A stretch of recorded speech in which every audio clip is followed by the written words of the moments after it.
আমাদের সংসারে কিছু লোক আছে, যারা খুব সহজ সরল লোক।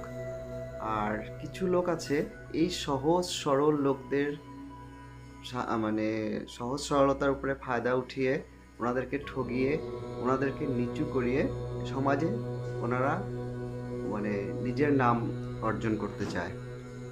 আর একটা সময় আসে, এই সহজ সরল লোকগুলি যখন বুঝতে পারে তখন ওনারা খুব কঠিন হয়ে যায়, তখন আর ওনাদের সহজ সরলতার কেউ সুযোগ নিতে পারে না।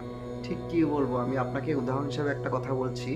যেরকম আমাদের নরম মাটি পুড়ে একবার যখন ইট হয়ে যায়, তখন কিন্তু আপনি যতই জল ঢালুন ওটাতে, সেটা কিন্তু আর কোনোদিন গলে না ইট, বরঞ্চ যতই আপনি জল দেন সেটা আরও শক্ত হয়ে ওঠে।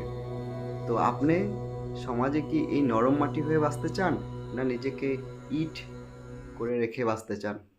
কমেন্ট করুন।